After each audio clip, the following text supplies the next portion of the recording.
Good morning. Today we're going to do a photo safari along the Bronte Creek, one of my favorite places to explore in the early morning. Come along with me.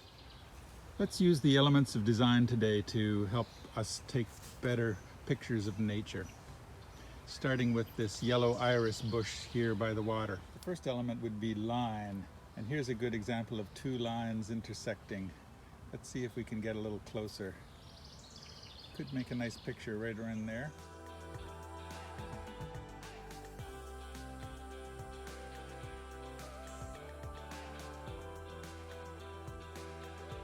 Shape is our second element of design, very important. A space enclosed by a line. Often we make shapes the main subject of our photo. A little bit of sunlight will help bring out the shape and make it seem more three-dimensional, conveying a sense of form.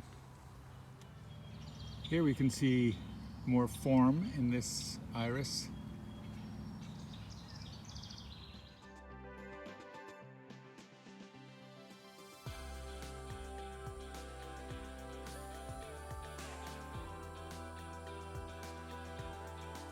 Design I'd like you to consider is space, or that sort of emptiness around your subject, like this water is providing for this little island of grass here.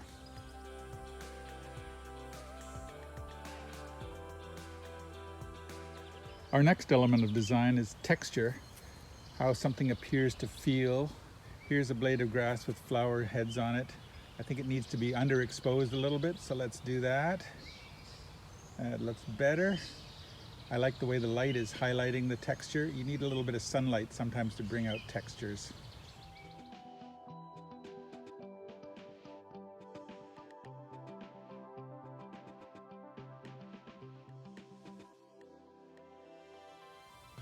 Finally, let's talk about the last two elements of design, tone and color.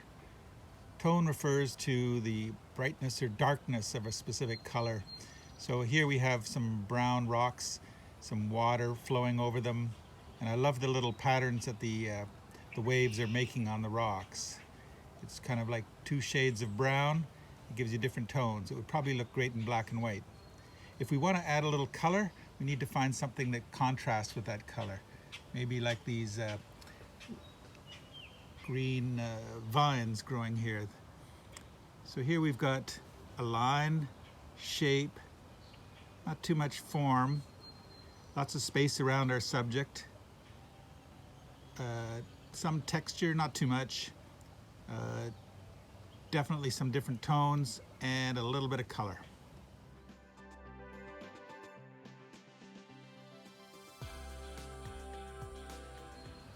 Here we have a damselfly, a male damselfly. It always comes out at this time of year. Good example of line, shape, color.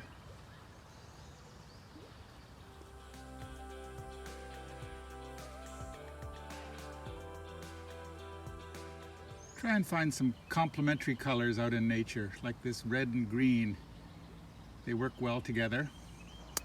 Yellow and purple can be complementary colors as well, if you can find them. Here's another example where tone is important.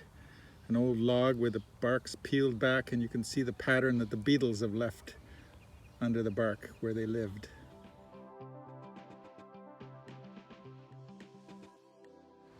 Something to avoid touching, like poison ivy, it's called giant hogweed. Looks kind of like Queen Anne's lace, but it's not. It's got these giant leaves, you can see them there. Best not to touch it, it'll leave an irritation on your skin.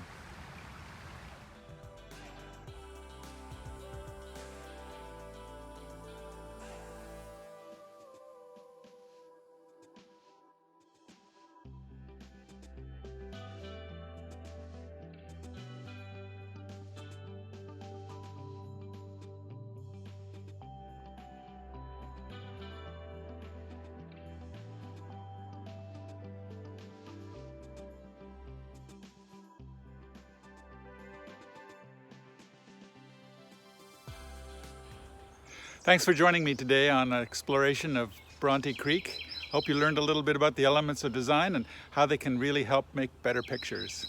Take care. See you again soon.